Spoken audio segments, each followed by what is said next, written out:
Good evening, dear all. Glad to welcome you again at our fourth online meetup. And as usual, I kindly ask you to address your questions regarding the project or the project itself after the main lecture.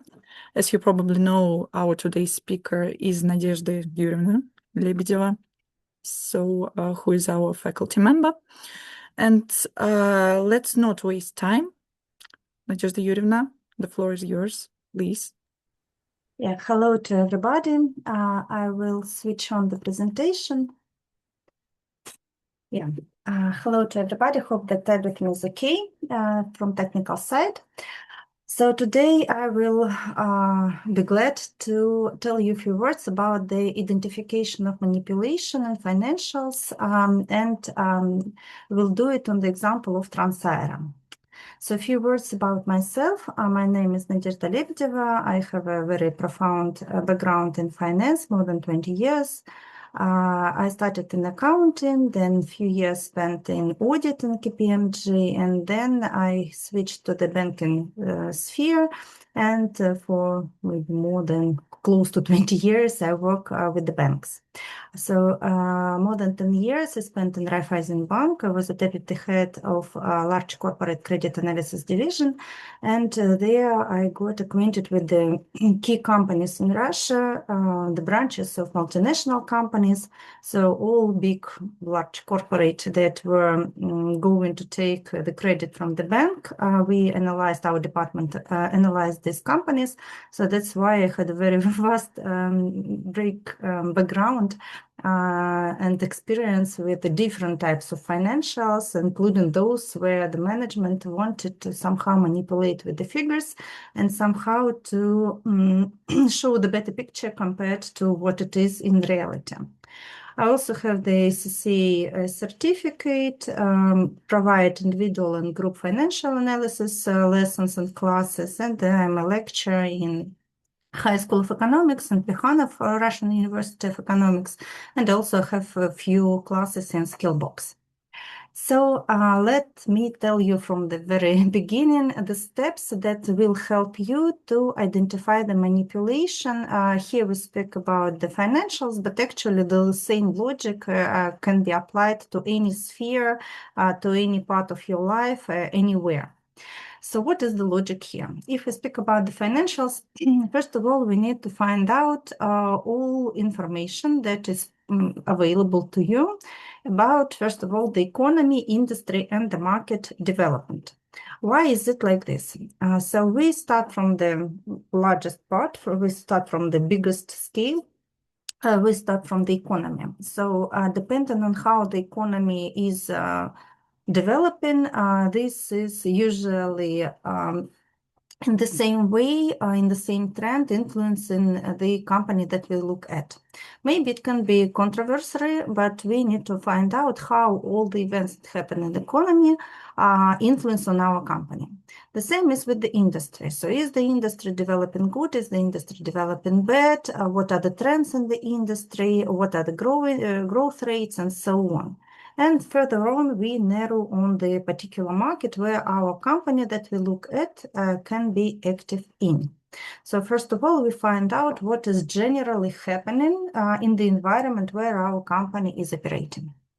The next step, we go from this top level, we go down, and finally come to the company and look on its activities, its business model, its operating results, and so on. So what is the company's way to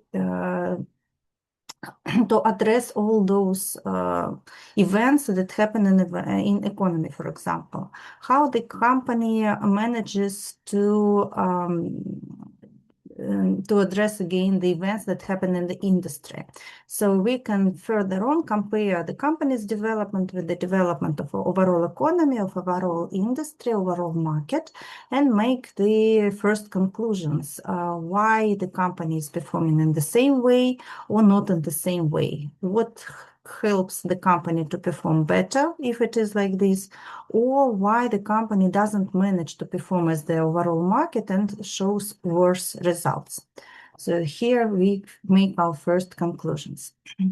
The next thing that we also need to look at are the current events that happen in the company. For example, if the company says that they want to go to IPO, they want to become public, they start to do all these things. So we understand that most probably there is a big desire of the management to show the better picture than it can be in reality, because they want to attract investors, they want to sell the company at the highest price. So this is the key, maybe driver, the key event for the company presently. And we may understand that all these things will have a certain impact on financials. So the company will try to show its best to the investors. It can be vice versa. It can be that for a certain reason, the company wants to show the worst situation they can. For example, in order to be able to not to pay that much taxes, or to show that they have certain problems and ask for a restructure from the banks or from the government or whatever. So we need to find out what are these key events that presently are on the market and on the company. And so because of because of all these events, they influence on what the company will show in their financials. After we find out these key things, we should at first make the hypothesis. So how all these events will influence on financials? In other words, what do we expect to see, for example, in our statement of comprehensive income, or in other words, in profit and loss statement, in PL? For example, if we see that overall industry grows, let's say, by 10%, we should assume that our company should also show at least 10%. If they show more, we need to find out why. So why the company manages to show better result compared to overall industry. And is it really that they show this better result? Or vice versa. Again, if the overall industry shows plus 10% growth, and our company says we have only 0 or we have just 5, we need to find out why it is only 5, why the company doesn't manage to show the same results as overall industry. This next thing can be said about the level of profitability. So if we speak about the profitability, the more competitive the industry is, the more players exist on the market, the easier it is to switch from one player to another player, the lower will be the margin, because the company will attract the customers, will fight for the customers, and usually this is the price which suffers a lot. And so the company has very limited possibility to increase the prices, while the costs may be quite high, quite fixed. So the level of profitability is very tightly connected with the level of competition. And vice versa, if our company is a monopoly on the market, they may have very high margins, and it is explainable. So if we, for example, understand that we look on the very competitive market and the company shows very high profitability, most probably this is manipulation with figures, because it is very difficult or even impossible to show high profits on competitive market.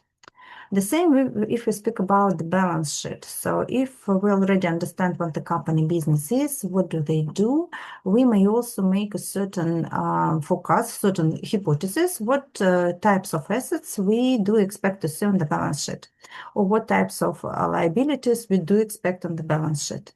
If we make this hypothesis and further see all the results on the balance sheet in the same level, in the same percentage, in the same share as we expected, then it means that, yes, financials most probably are okay. If we see something strange, for example, such things can be that, for example, we look on the retail company and we see quite notable amount of accounts receivables on the balance sheet. So usually this is one of the places which is very often missed by young professionals, by young people, because everybody got used that there should be such a line like accounts receivable. Everybody sees it and says, oh, okay, accounts receivable, a certain figure, I like it because it existed always. But actually, if we understand the business model and the nature of accounts receivable, we can understand that accounts receivables means that we have sold something to our customer, but our customer didn't pay to us. And this is absolutely not normal for a retail business, because in no retail business, you can take a product or you can take a service and not pay to it immediately. We cannot go out of the store without paying for the goods that we have taken.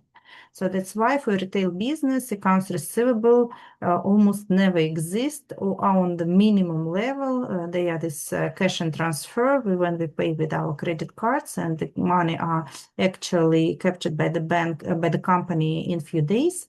So this amount can exist, but it should be very, very, very low. So if we say a big amount or a notable amount of accounts receivable, it means that there is a manipulation with the figures, and actually this is something that is not connected with the retail business, and we need to find out why this line exists on the balance sheet and what does it really mean. So that's why before we open the financials, before we start calculating any ratios, before we make any conclusions like something has increased by 10%, it is very good. So before we do all these things, at first we make the hypothesis, what do we expect to see in this or that line?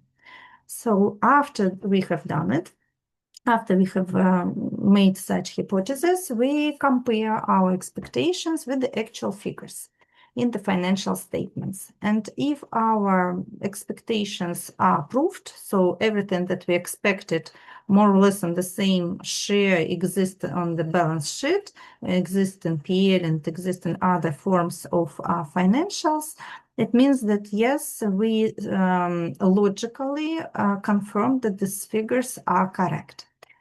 If there is something unexplainable, so you see something strange and you don't understand why this line exists in financial, or why this line is that high in financial, this is a big red flag, and this is a big sign that the possible manipulation with the figures may be.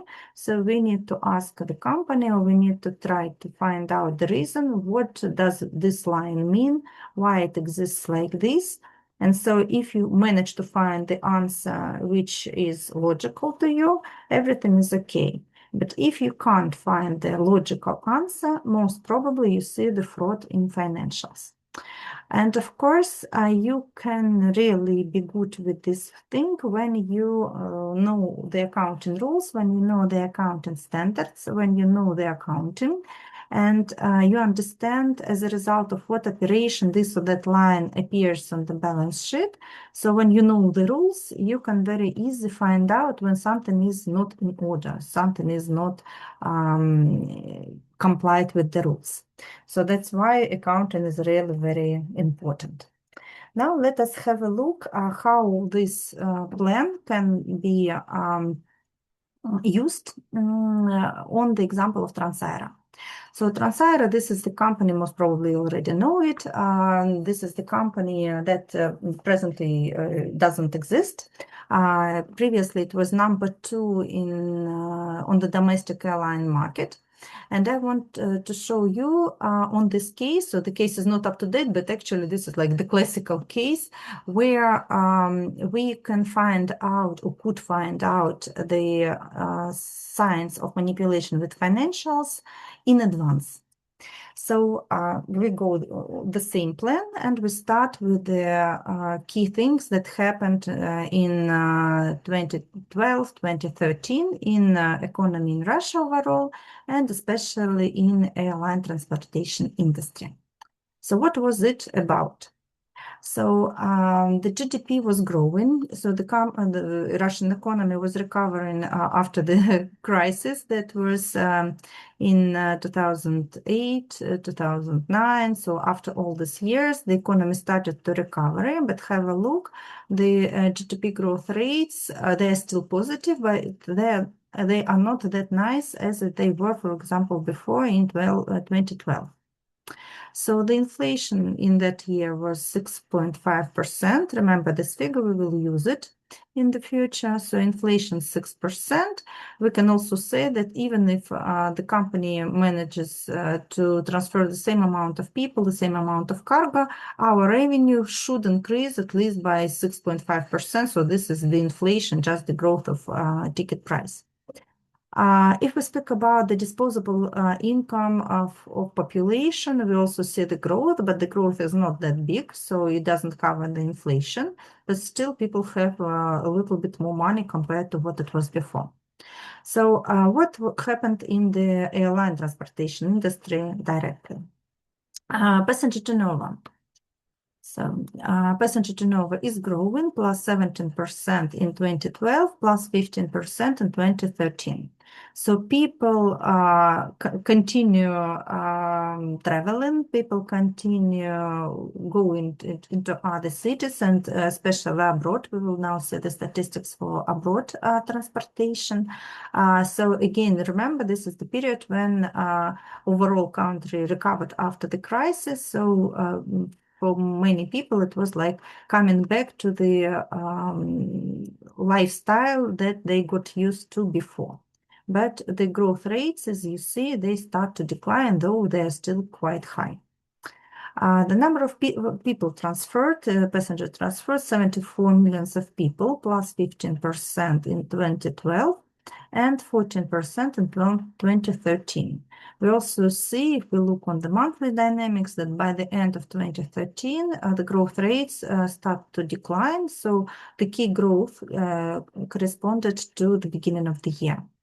So if we speak about the destination, the key routes were international one, more than half, and international routes increased higher compared to overall market. Nevertheless, domestic routes also managed to increase, and the key reason for it was the subsidies that were introduced by the government that were changed a little bit in 2013. So the government supported this industry because industry suffered a lot during the crisis. This industry is very cyclical. So if the cycle is on the bottom, people start saving money, they stop traveling or they stop traveling that far. So that's why the government commonly supports this industry. So these measures helped a lot, and that's why domestic routes increased. Before this, the domestic routes increase was something like 3-4%, not more. And we also see that the occupancy rate, so this is the amount of the seats that were occupied in the airplanes, generally throughout the year, they increased and reached 79.5%. So overall, we can see that the industry was in quite good condition. People were traveling, though the first signs of the decline in economy and the first signs of the decline of transportation were already seen. And as you maybe remember that in 2014, at the end of the next year, the next crisis occurred. And again, the overall transportation stopped for many, many people. So some words about the next. About the competition and about the key players on the market. So our company was number 2. They were after Aeroflot. 12.4 millions of people were transferred, and have a look on the growth rates. So remember, overall market increased by 14%, but Transaero increased by 21%. So we see that our company performs better than the market and even better than Aeroflot. So there are the questions. Let me see. Good evening. Good evening. Okay. So I'll switch it off. So our company was number 2, and the best performance they managed to show among all other players. At the same time, the competition was extremely high during this period, extremely high. So all these airlines, top players, and not only top players, they started to compete for the customers. And the competition was the price competition. Have a look. I found the statistics for this 2013 year. According to some statistics data, the average price per ticket, including one-way destination, so one-way ticket, including both domestic and abroad, including even far distance routes, was 8.1 thousands of rubles, and the increase was just 2.5%. At the same time, the inflation was 6.5%. So we see that the average increase of price didn't manage even to cover the inflation. So why it is like this? Because of very, very, very high competition. So these periods were very good for passengers because the tickets were quite low. The price was quite low. At the same time, when we look on the same industry from the company's position, the situation was opposite. So they suffered a lot. The oil price was growing, so the petrol for them, air fuel is growing. So the costs are growing while they have a very limited possibility to transfer this increase in costs on customers. Now let's have a look what is happening with Transair in the same time. So the company was the first private airline company in Russia. By that time, they were quite long operating, so they were established in 1990. The key focus of this company were charter flights, so all this traveling somewhere with the package tours and international routes. Why I stop here? Because these two destinations are the most profitable. It is much profitable to transfer the passengers somewhere abroad compared to domestic flights. So the company really managed to get very good routes and to have quite good, the best routes. So on many destinations, they competed only with Aeroflot. And why it was like this? Because the shareholders of this company, they had very tight connections with the Ministry of Aviation. So actually, they had this very good administrative support for many years. They also had the strategy. The strategy was set a few years before, and the strategy was to become number one. So they wanted to compete and to compete with Aeroflot and to become number one on the market. And they even set the goal to get 25% by 2012. So in order to meet this strategy, what they started to do? They started to increase their fleet, their airplanes, and they did it very, very aggressively. And since all these airplanes are very expensive, the company didn't have that much money. So they attracted new debt, or they attracted these airplanes using finance leasing. So as a result, only in 2013, the debt increased by 19%. The next way how they wanted to attract their passengers, and this was the key thing, they started to dumping. So they started to decrease the price per flights. And by that time, I, as a passenger, was very happy with this one because, for example, I bought the two-way ticket from Moscow to Milano for 5,000 rubles. So it was absolutely impossible for any other company. And it was, as we understand, it is much, the price is much less compared to the costs. So actually, for them, it was loss-making flight, but for me as a passenger, it was a very great deal. So this dumping, it was the key thing that helped them to attract people. Remember, they overperformed the market, so they managed to attract those passengers. But as we understand presently, all these things should result in lower margins or even in losses. And so by 2013, they didn't manage to reach this goal. They still were number two. Their market share was 15%, but still they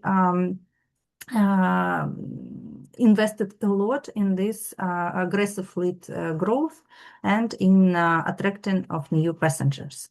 So now knowing a little bit about the economy, the industry, and the company by that time, what can we say? What can we expect in their financials? So we will expect to see the growth of fixed assets with this airplane, to see the growth of attracted airplanes in finance lease. We also will expect to see the increase in debt because they finance all these things with the borrowed funds. We also will expect to see the growth of revenues, but at the same time, we should expect to see the growth of costs that should be higher compared to the growth of revenues. So as a result, the profitability of the company should go down because actually what they do, they sell the flights, they sell everything at below the cost level. So now let's have a look at the financials that the company had issued for 2012-2013. So these were the financial statement, consolidated financial statements. And what do we see? We see this increase in costs or in fixed assets as we expected. We see a big increase in accounts receivable. And this is the question, who doesn't pay to the company? Maybe all these travel agencies. We also see the increase in debt, as we have discussed, but if we look on financials, we see that actually the company, yes, they report the growth of revenue, but they report also the growth of profits. Yeah, the margin goes down, but still it is quite positive. And have a look, the company says that finally we become profit making. What is also interesting, if we calculate the margin, EBITDA margin, and the key operating margin for the company, we see that the EBITDA margin managed to increase in 2013 and reached 13.6%, while at the same time, Aeroflot shows only 10.9% EBITDA margin. So actually what I would say, if I look on this company, I would say that I don't understand why the company manages to show the growth of profits in taking into account their strategy and taking into account their dumping policy. And I also don't understand how they manage to perform better than Aeroflot, number one on the market, with big state support. So this is exactly what I saw. I saw this company, this company has come to our bank for asking for money. I saw all these financials and I said no, because I don't understand how the company manages to show such nice figures. I don't believe in these figures. So we declined this deal. We didn't give the money. And some time passed and the company has issued financials for the next year, 2014. But what is interesting by that time, they also managed to revise the figures for 2013. So have a look, remember these figures. So the profit for all the period, positive result. Now let's have a look how they revised these financials in a year. So new financials, and have a look on the results of 2013. So they said, sorry guys, last year we published the figures that were not correct. And now what we say, the revenues are correct, but our costs were understated. Actually, we were loss-making even on operating profit level. Our other income was not that nice, was not that big. As a result, our result was minus 13 billions of ruble versus the revenue or versus the profit of close to 1 billion of ruble that we showed the last year. So, of course, when all the marketplace saw these figures, they were very surprised because many people didn't manage to understand how the company showed such a bad situation. So why they decided to show another position? One of the idea is that they, based on this very bad 2013 results for 2014 now look a little bit better. So at least the company is profit making on operating profit level. So that's why if we compare this 2014 results with the initial financials, the situation is not that nice compared to if we compare this 2014 result with the restated data. So that's why here they start to show, as they say, the real position.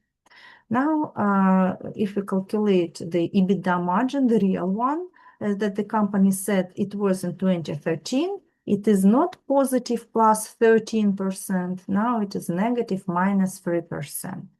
And this is what actually I expected, knowing all the information about the market and first of all, knowing the strategy of the company, knowing the events, what they do by that time. So if they sell the prices at below the cost level, they can't be profit making on the operating level.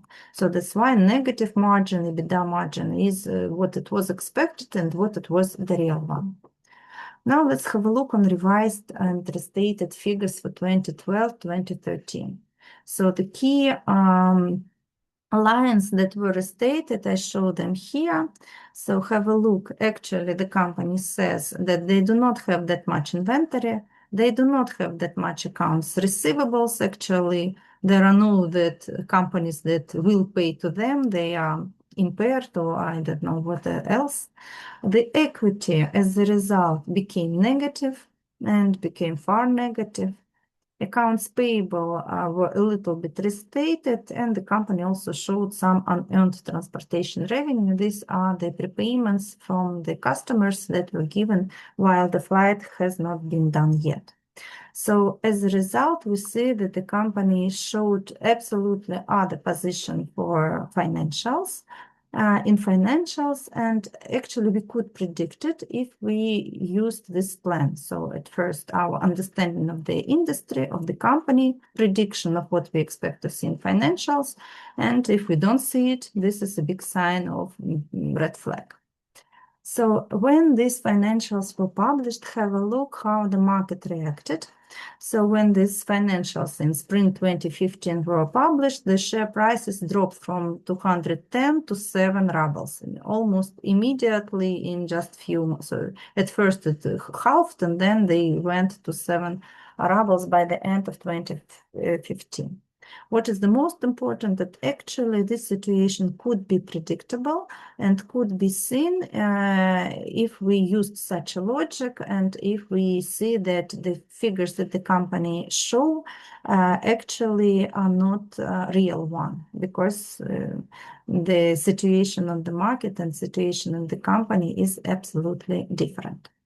So this is the logic, and what I want you to give as a task to choose the market, the industry that you're interested in, and where most probably there are some difficulties right now. So as it was with airline transportation industry, in that time when the new signs of new crisis already started to appear, when there was a very fierce competition, and where the companies wanted to compete with each other using dumping. Further, choose any public company so that you have the data available. For example, Transair also was public, as you see, and have a look on their financials and analyze them from the same position, from the same logic. So what is presently happening on this market, what is presently happening in the company, what is the strategy of the company, how the company decides to face these difficulties that are on the market, and how you see the reflection of all these decisions in the financials. And as a result, make a conclusion whether you suppose that the figures are real or whether you suppose there are certain signs of manipulation, and please prove your conclusions. So this is all from my side. If you have any questions, I'm open to answer them. Nadezhda Yurina, thank you. Hope it was interesting and useful for our visitors today.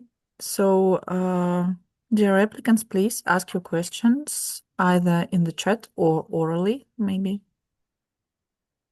Don't hesitate to ask your questions, please.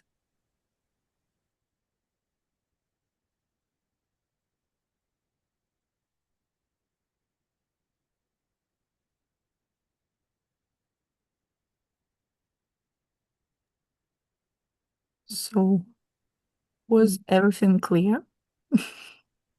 Maybe give some feedback. Hello. I'd love to make a little question, please. Mm-hmm. Yeah, so talking about, well, at first I'd like to to thank you for such a lecture, and I'd love to make a question about the case of Transaero. Mm-hmm. Well, there were some financial manipulation with the financial report, but I suppose that Transaero, as a public company, also, well, uh, was the aim of some audit reviews. Mm-hmm. Um, did this mm, were these audit reviews kind of like not so thorough? um, I mean, uh, did these audit reviews detect anything like suspicious or something like this? So the reports, they're interesting. I very, very recommend you to find out their financials. They're still in public, they're open to the public, so you can quite easily find them in internet. The audit reports for both years, they were qualified. So the auditor said that we confirm certain figures, but we do not confirm some other figures. So the auditor, but they didn't, if I'm not mistaken, they didn't put attention on the costs. So they put attention Mm-hmm. on certain fixed assets. They put attention, especially in 2014. Have a look here, for example, on intangibles, on fixed assets. And here, if we look on equity, so the report for 2014 is even much more interesting compared to these restated figures. But this is not the topic of our Mm-hmm. class today. So there was a very big revaluation of fixed assets and intangibles in 2014. This was one of the things how the company wanted to hide the losses and to make their equity Mm-hmm. positive. So the auditor noted and detected, and they said that we are not absolutely sure with the figures how the company revalued its fixed assets, how the company revalued its intangibles. So we do not understand it, we do not prove it, we do not sign that these lines are correct. But if I'm not mistaken, they didn't say anything about the costs. So Mm-hmm. Yeah, most okay. probably they didn't manage to detect, or I don't know. So how it was done, it Mm-hmm. was taken, but the cost is nothing. Mm-hmm. Thanks a lot for this Yeah, response. yeah, welcome. Yeah, thank you. What are the trusted sources, websites where you can find these reports of different companies for further analysis? The first question, the best thing to find out is the website of the company. So always please, whenever you do anything with the data, try to find the website where the data are initially presented. So if we speak about the company, this is the company's website. So that's why you can have a look on the industry first of all. So first of all, find out the industry which you are interested in, where you understand that there are certain not that nice development, not that nice trends. Then find out what are the key players on the market, and just step by step find the websites of these companies, of these players on the market, open their financials and have a look on them. Had very unpleasant experience with them and never managed to get any compensation from them for my lost luggage. Question is the following. The task is to find a company that has something strange in its reports. It can be some company that shows everything correctly. Of course, if you manage to find something strange, this will be very good. Most probably you will not find. So for you is the key question here is to prove. So even if you manage to say that everything is okay, you believe in these figures, you must prove. So in other words, you should explain your logic of making the hypothesis. So taking into account this and that information that is available about the economy development, about the industry development, about the company, I expect that on the balance sheet there should be this because of that, and that. So here I will check your logic. If your logic is correct, it's good that the company doesn't manipulate with the figures, it's great. If your logic again is correct and you see that there are some possible signs of manipulation, it is also good And for you, it will be also interesting, for example, to track this company for some years, for some periods, in order to find out whether all other players also find out the same things as you have done. So that's why here we'll check your logic. If they shorted their own stock before it dropped, became billionaires overnight and flew to Spain. I am sure that they did something like this. So if we speak about 2014, this is not only the revaluation of fixed assets, what they did, the company also made some shares buyback from the key shareholder, so the shareholder got the money. They also paid the dividends, they also gave the loan to shareholders. So they were, when the company actually, the management and the owners actually understood that the company will get bankrupted, they made lots of steps in order to take the money out from this business. And they used almost all the possible measures, all the possible things in order to take everything they can. So but this happened already in 2014. So 2014 is also very interesting period for checking how the management and not the management, the owners started to take the money out of the business. So this is, I also very recommend to you to have a look. So what they did and how much money they have taken out and how they tried to hide these things. So one of the things, how they tried to hide, I have already said to you, they made this revaluation of fixed assets, revaluation of intangibles. So what to do if you worked on transparency at the same time and knew that all this manipulation are happening? What is the proper and ethical way thing to do? I imagine this situation may happen to any financial specialist in the future. Here, I would like also you to address to the case on PAM, I forgot the name exactly. You will see it. It is one of the keys. Enron, if I'm not mistaken, it was. So one of the keys with Enron, if I'm not mistaken, it was when the new finance manager has come to the company and found out that there is a manipulation with figures, and so she started to investigate this case and finally managed to show to everybody that there is the manipulation with the figures. So if you do it, of course, the best thing is the ethical one is not to be,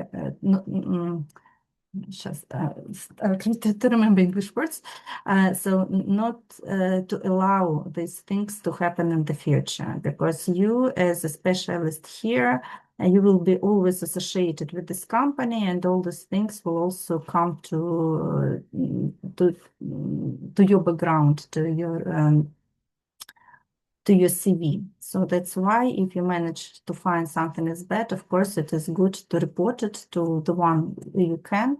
Now, presently, in many, many big companies and in financial companies, there is something like the phone where you can call or email, some corporate email, where you can write or call, describe your arguments, describe your issue, your case, and you can tell the things that you maybe are afraid of to tell to your head, if you somehow assume that your head, for example, can be also a part of such a manipulation. So this usually these big companies have these phones. They guarantee that nobody knows your name. They guarantee that these cases will be investigated. And of course, if the company really wants to save their reputation and really wants to still perform in the future, they will take all this information into account. May I ask the question? Yes, please.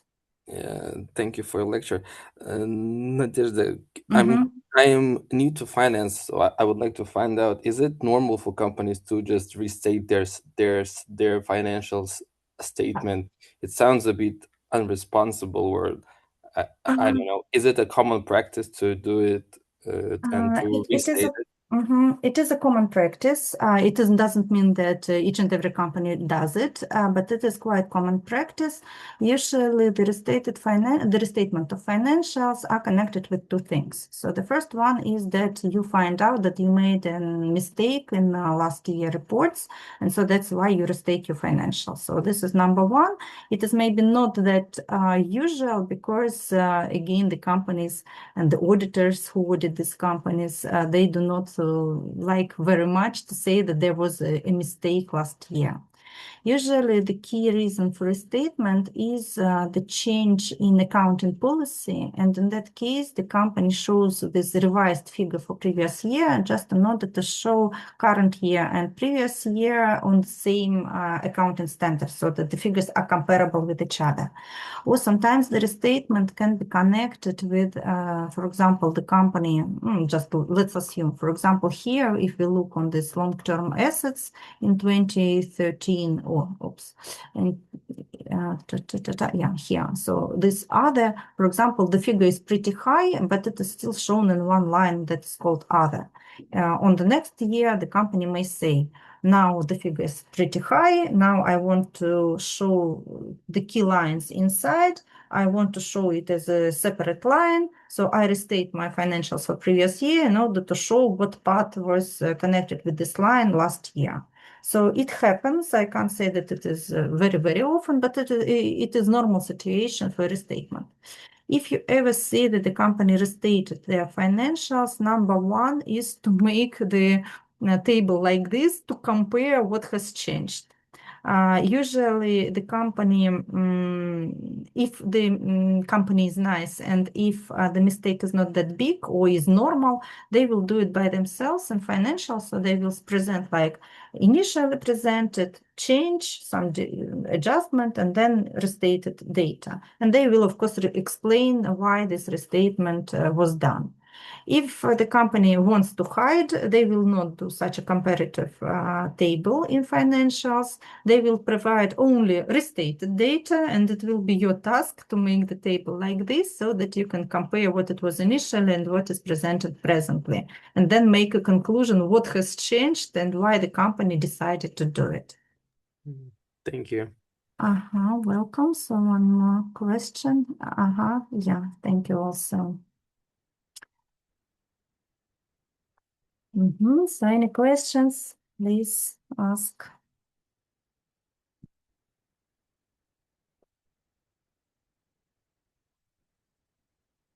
Yeah, thank you. Thank you. So thank you. Yeah, I'm very happy that it was interesting for you. And once again, if you get this logic, you will be able to find any manipulation, not only in financials, but in any other deal, in any other part of your life. So just take this logic and use it.